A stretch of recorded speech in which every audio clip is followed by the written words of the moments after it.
Stop the contest. There's your winner. Hi, this is Pete from Eurovision. Let's find out who the hell is Edgar.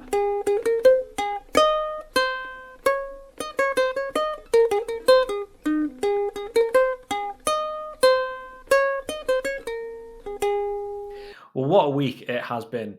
Ticket sale yesterday, Austrian entry out this morning. The Israeli entry will be out in probably about half an hour's time. And the United Kingdom drops its entry on Radio 2 tomorrow morning if a certain scumbag newspaper that isn't welcome in Liverpool anyway hasn't spoilt the surprise for all of us like they may have done today.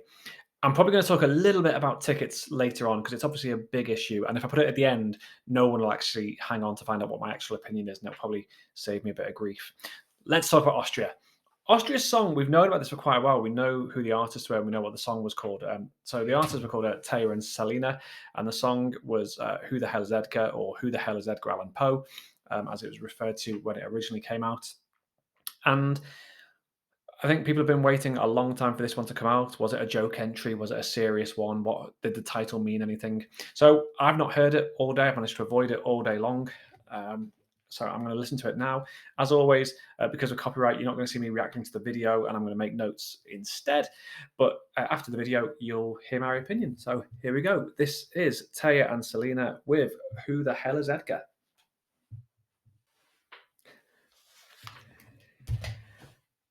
Stop the contest. There's your winner. Oh God, I enjoyed that. Oh, I could not help but smile listening to that the whole way through. And the bit where they went, "Oh mio padre," there's a guy. I actually burst out laughing. Not in a sort of nasty way. It's just, well, it's in your head, that's for sure. Po po po po. I, listening to it and watching the video, I just smiled for the whole 3 minutes. Um, I always think it's hard to think how a song like that could be staged because you've got this video where they're in an office and there's people dancing and there's a bit where they go to prison and things. And how do you encapsulate all that on the stage? And so how Austria are going to stage it, I think, is a really important thing. But um, this may be one of those sorts of WTF type songs that people either really like or they just go, "This is too much of a joke." And the thing is, this I wouldn't even say it's a particular joke entry. It's actually, it's again, it's done its job that it is in my head. And again, I said this a few days ago about one of the Polish gladiator.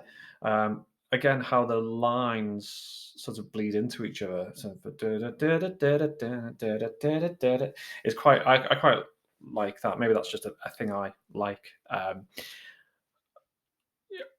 It's a fun song. It's an infectious song. You can't help but like it. I can't think of that much more to say about it. Are there any negatives to it? I suppose that the negative is how do you stage it, and is it going to look a bit too much like a joke? But this is not a Dustin's Turkey, or sorry, Dustin the Turkey level of joke. This is just a song about having your body taken over by the ghost of an author, and that's an entirely normal thing to sing about, and it's still probably more normal than a singing puppet turkey. Certainly not the worst song we've heard this year.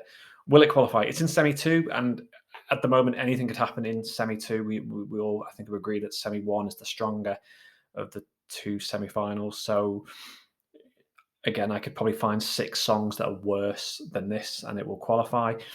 In the televote era with no jury, probably stands an even better chance. I like it. It's, and people, most people who know me know I'm a sort of big ballad guy. I mean, my favorite song is "Go" by Scott Fitzgerald, for Pete's sake. So um, to like a song like this means it's done its job really well. So I like it. 8 out of 10. I think, and also I like in the video when they're holding the little mug shots and they make a reference to Liverpool. I think that's quite nice. Um, there's a lyric in there where they say it pays to be funny, and I think it does in this instance. I think it pays to have a song that makes people smile. I just hope they stage it really well. And that's all I've got to say about Austria, really. Short and sweet, because it's a good little song. I think there's not much more to say about it. You know, and we need songs like this. You can't have 37 incredibly serious songs, and we know this every year. No, I like it. I shouldn't. It's not the sort of thing I like, but I do like it. Right. Let's talk about tickets because obviously there was a big ticket sale over on Ticketmaster yesterday. Obviously, there's been winners and losers. I know personally that I have been really lucky. I've got tickets to a couple of shows. I'm taking my wife to one of them. I've got all rehearsal tickets. I got no live tickets, but I still feel incredibly lucky that I sort of beat the odds of probability and got a ticket. So for that, I feel really lucky, and I'm even more excited because, as I say in every video, the contest is just half a mile down the road that way. So I'm really thrilled that I've got some sort of experience, and we'll sit in on the rehearsals of the shows and have a great time. Many people have lost out, and many people have got nothing, and many people have been let down by Ticketmaster. I think for some people, if it was just a case of there was loads of people trying to get in and you were just number 2000 plus and you never made it, then that's a shame. But there were a lot of people going for a lot of tickets, and that was always a possibility. I think where Ticketmaster really, really, really needs to hang its head in shame is how there were people who got into the queue, the numbers ticked down, they got to number one, it was their place in the queue, and then things crashed and things went wrong. And it happened to us. I got into the queue for one of the semi-final live shows. Um, I got in, I got to the shop, and then I was told there was no tickets. And some of that is because people haven't completed purchases and things, but other times we were getting messages such as, oops, something went wrong. And I think when there's people across Europe competing for very small numbers of tickets, actually Ticketmaster needs to do a bit better than, oops, something went wrong. What was the reason why people didn't get tickets? I think bots has got something to do with it. Radio 4 today talked about how bots got a lot of tickets. But we actually don't know that many, and people looking on things like Viagogo have said that very few tickets are actually for sale. So there is a possibility that this wasn't bots stealing thousands of tickets, and it wasn't as big as all that. There will be people who bought tickets who want to sell them on at higher rates. I think Ticketmaster have said you cannot transfer tickets this year. So how viable a solution that's going to be, I don't know. Um, I think it's shameful though that for people who do give their tickets back to Ticketmaster for resale, that they are adding on a £50 transaction fee, which is one of the things I saw. I think that's absolutely disgusting that people getting in a resale may have to pay even more money. This is an expensive program, and I think we all know that as fans. But for Ticketmaster to cream it off of an extra 50 quid for transaction fees, this is not a ticket clerk in an office processing tickets. This is automated. You don't need to charge 50 quid to people to do this. It's shameful. It really is. So, was it bots? Maybe. Was it people buying too many tickets? Maybe. Let's head into a slightly more controversial issue and talk about fans versus non-fans. There will be people, lots of people in Liverpool, around the country in the UK, around Europe, maybe less so, who said, "Do you know what? Eurovision's in Liverpool this year. Let's go. Let's see what happens." And they might not know quite so much about the semi-finals or the rehearsals, and so they've gone for the big one. They've gone for Saturday night. And for some of those people, maybe even many of those people, they will have got a ticket. Now, I've always said it's not for fans to gatekeep tickets, and that it is not a quiz to see who came second in 1984 before you get a place in the queue. Okay. And we see this with other things. I remember, in 2009, I got a ticket to Glastonbury, and I used to be friends with a pretty big musical snob. To which he said, "Well, why are you going there? You don't know anything about music. You like Eurovision. You can't go to Glastonbury." We can't decide as fans who gets to go where. There are people from Liverpool and people from the Northwest and people in the United Kingdom who have said, it's in our country. It's probably not going to come back for a little while, depending on how tomorrow morning goes. Um, let's try and get a ticket. And they want to be part of something, and they want to be part of the history. And so to sit there and go, oh, it's all bad because all these non-fans took tickets, I'm not sure I subscribe to that. And again, we've talked about this on our podcast. How do you even define who a fan is? Fans can be anything. Fans can be people who watch every national final from Albania onwards every year, and they religiously do it, and they can tell you who came seventh in 1971, and they've been to every event, and they're members of OGAE and the things. And then there's people who just, you know what, they just enjoy a Saturday night in May where them and their friends and family sit in their living rooms and have a party and dress up as Bucks Fizz. And they do that every year because they enjoy it. And they don't dedicate the rest of their time to the national final season. They may not even watch the semi-finals, but they're still fans. They're still people who enjoy watching Eurovision. And I think that the minute we start trying to tier who is more of a fan and who gets in where, I think is dodgy territory.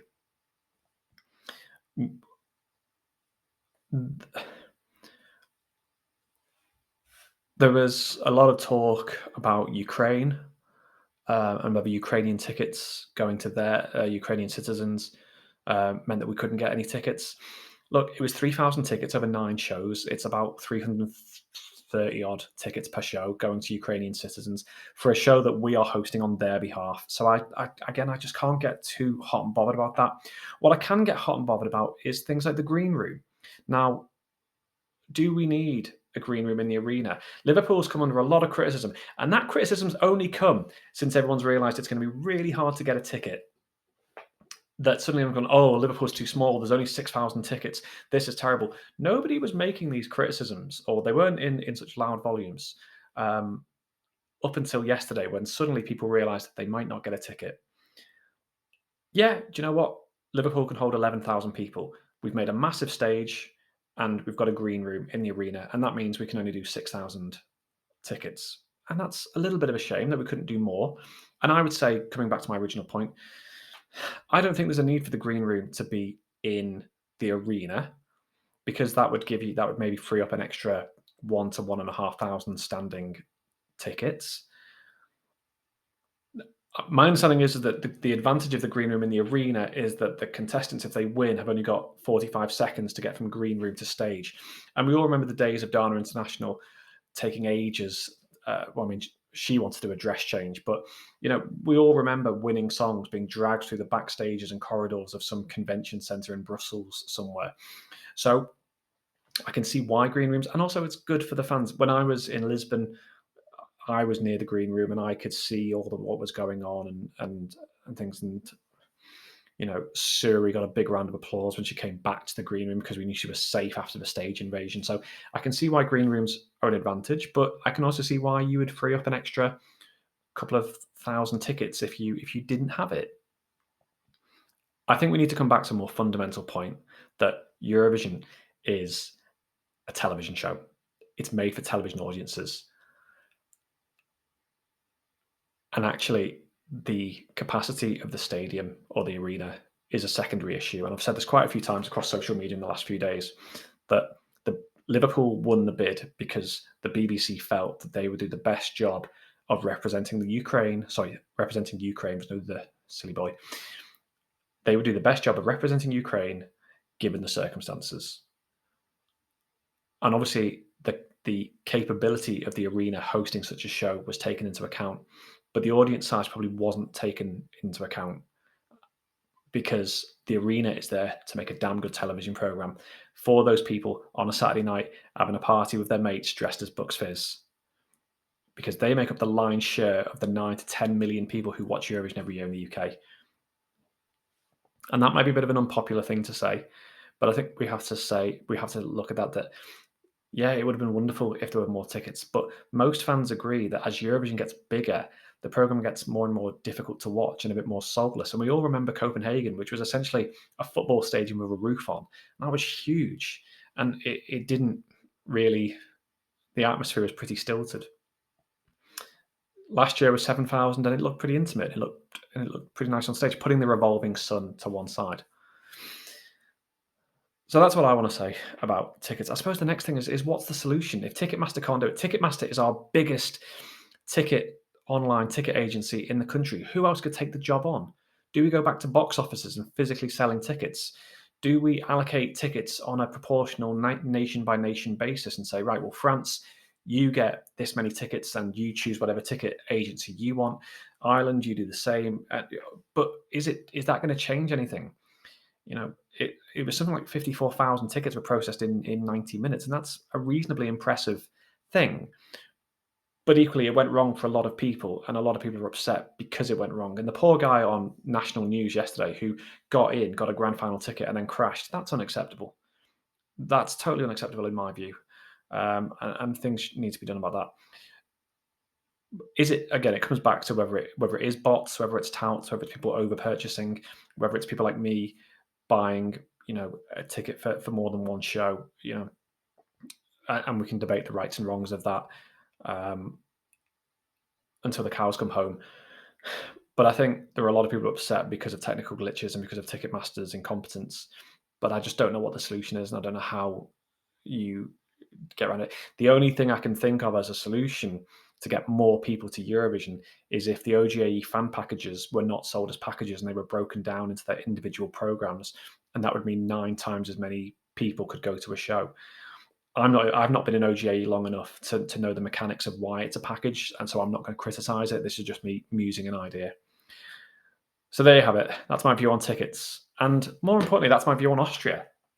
I've spent more time talking about tickets than I have about Austria, and that's an absolute shame. So, do you agree? Do you disagree?